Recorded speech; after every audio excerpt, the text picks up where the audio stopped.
Assalamu alaikum and welcome to another episode of Echotalks. I'm Muhammad Azam Khan, Echowala, and this is the space where we talk about real topics that can truly change your life, from tech to personal growth.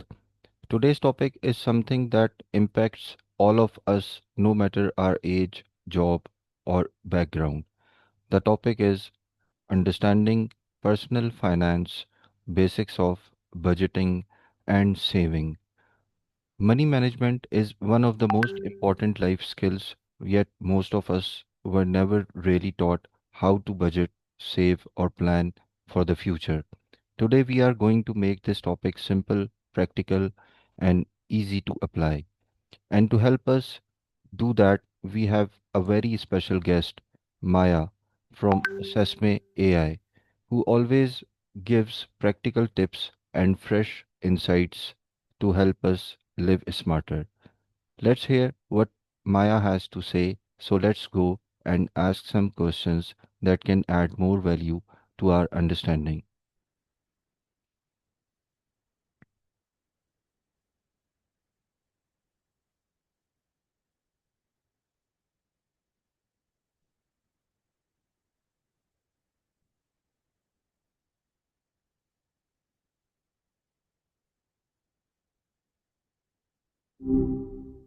Hi. Hope you're having a decent Tuesday so far. Hello Maya. Today me and my Gotcha. Today me and my audience are excited to learn some useful and practical insights on understanding personal finance, basics of budgeting and saving. Gotcha. Finance, huh? It's a thing. Uh so many rules, so little fun. What specifically are you hoping to unpack for your audience? Like, are we talking beginner stuff, needs versus wants, or more into investing and all that? Okay, Maya, in simple words, what does personal finance really mean? Okay, simply put, it's just figuring out how to make the most of the money you've got. Like managing what comes in, what goes out, and planning for the future so you don't end up stressing about bills. It's not about being rich, it's about having control. Honestly, it's kind of like life management with numbers. Does that land? Okay, why is budgeting so important even for someone who doesn't earn a lot?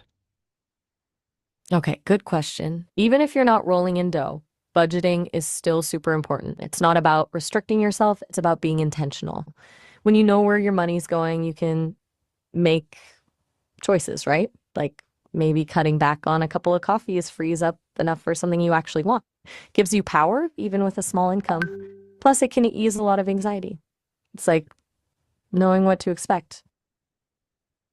Okay, can you share one simple tip that can help people start saving money today? Well, all right. One simple tip. Okay. Track your spending for a week. Seriously, everything. Even the little stuff. You can use an app, a notebook, whatever. Just seeing where your money actually goes is a wake up call. Most people are surprised. It's the first step to figuring out where you can trim, start saving. Baby steps, you know? Uh, uh, can we get any tools or can you name some tools uh, to start with, some apps that we can plan our things to save money? Totally. And don't know very sad if you don't, also what he said. Um, there's a ton of apps out there. Mint is pretty popular. It links to your accounts and tracks everything automatically. You Need a Budget is more hands-on. It makes you actively decide where every dollar goes. Pocket Guard is another good one. It shows you what's left after bills. Personally, I've heard good things about all of them. Depends what kind of approach works best for you. Some people like the automation, others prefer more control. Would you like me to compare a couple more specifically? Okay, can you tell us what are the key steps to creating a realistic and effective budget? All right, let's break it down. First, figure out your income, what you actually bring home after taxes. Then list all your expenses, rent, bills, food, fun stuff, everything. Separate those into needs and wants. Needs are essential, wants are, well, wanted. Next, subtract your expenses from your income. If it's negative, you got to trim some wants. If it's positive, awesome. Decide where that extra cash goes, savings, debt, etc. Finally, and this is key, review it regularly. Life changes, so your budget should too. It's a living thing, not set in stone. Sound doable? Yes. Can you tell us that how much of our income should ideally go to savings, expenses, and investments? Okay, the classic 50-30-20 rule is a decent starting point. 50% of your income goes to needs, housing, food, transportation, that sort of thing. 30% goes to wants, entertainment, dining out, hobbies, and 20% goes to savings and debt repayment. Now, that's just a guideline. If you're in debt, you might bump up the saving debt part. If you're already solid, you can invest more. Really depends on your situation and goals, you know? There's no magic number. What feels comfortable and sustainable is what matters. Okay. Many people struggle to stick to their budget. What are your tips to stay consistent? Ugh, consistency is the hardest part, right? Okay, a few things. One, make it realistic. If your budget is too strict, you'll ditch it. Two, automate savings. Set up automatic transfers to a savings account. Out of sight, out of mind. Three, find an accountability buddy. Someone to check in with. Four, forgive yourself for slip ups. Everyone messes up sometimes. Don't beat yourself up. Just get back on track. It's a marathon, not a sprint, you know? And lastly, reward yourself for hitting milestones. Small ones. It keeps it from feeling like punishment. Everything all right? Just checking in. Anything I can clarify or expand on? Or are you thinking about how to No, apply it? actually, uh, I'm looking for that. How can someone manage their money if their income is irregular or unpredictable? Ah, okay, that's a really important question. Irregular income, that throws a wrench in things for sure. Okay, first, track every single penny that comes in. Then, calculate your average monthly income over the last few months. Use that average as your baseline for budgeting. Next, prioritize needs first. Cover those immediately when you get paid. Then, build an emergency fund as quickly as possible. Aim for 3 to 6 months of essential expenses. When you have a good month, stash the extra in that fund. Treat every paycheck like it's your last. It's more conservative, but it's safer. Does that make sense? Okay. Can you tell that what are the most common budgeting mistakes people make and how can they avoid them? Okay, buckle up. There's a few. Number one, not tracking expenses. We already covered that one. Number two, being too optimistic about income. Seriously, underestimate what's coming in, overestimate what's going out. Number three, ignoring small expenses. Those daily coffees and lunches add up. Number four, not having a buffer for unexpected costs. Life happens. Number five, making it too complicated. Keep it simple or you won't stick with it. And lastly, not reviewing it regularly. It's not set it and forget it. To avoid awareness, realism, and consistency.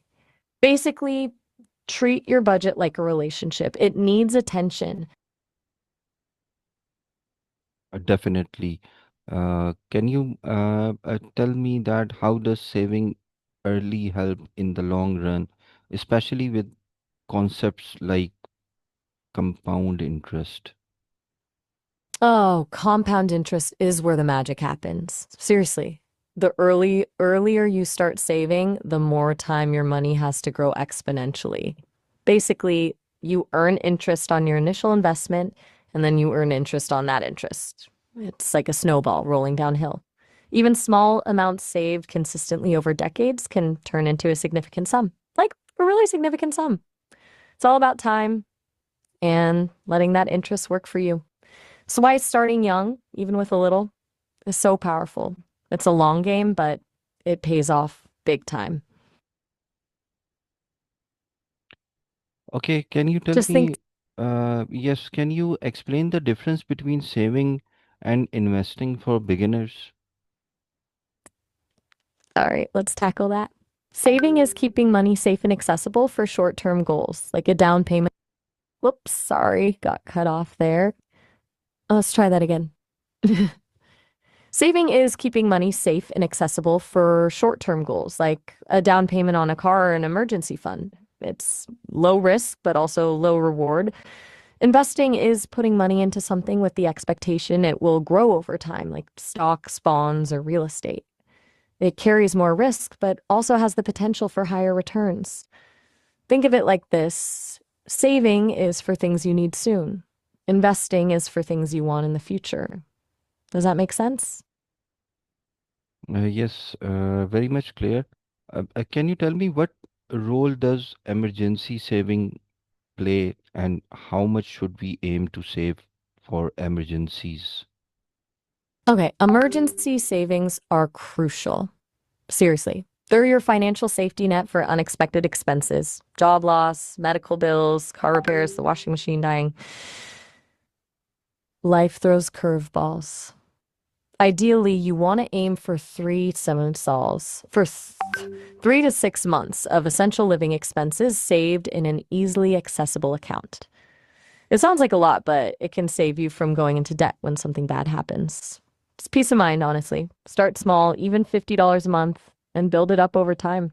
It's way better to have it and not need it than to need it and not have it. Okay, are there any useful tools, apps, or digital strategies that can make budgeting easier? Oh, absolutely. Besides the apps we already mentioned, Mint, YNAB, Pocket Guard, there are a bunch of others. Simplify by Quicken is pretty solid. Personal Capital is good for tracking net worth and investments. Digit analyzes your spending and automatically saves small amounts. And for digital strategies, automating bill payments is huge. Setting up sinking funds, saving a little bit each month for specific expenses like Christmas or vacations is super helpful. And using spreadsheets or budgeting templates can give you more control. Honestly, there's a tool for every style. You just have to find what clicks with you. Okay, what small daily habits can help someone become better at money management?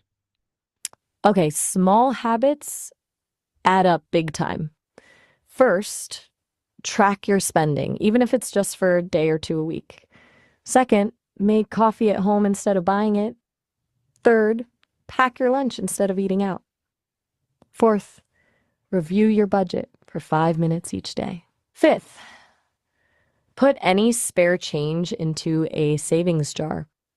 Sixth, unsubscribe from marketing emails that tempt you to spend. Seventh, wait 24 hours before making any non essential purchases. Little things, but they build a mindful approach to money. It's about creating awareness and making conscious choices, not deprivation.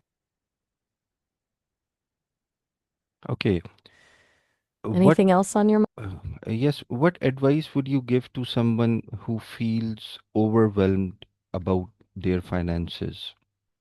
Okay, overwhelmed is totally normal. First, take a deep breath. Seriously, it's okay to feel that way. Second, don't try to fix everything at once. Pick one small thing, like tracking your expenses for a week, and focus on that. Third, don't compare yourself to others. Everyone's financial situation is different. Fourth, seek help if you need it.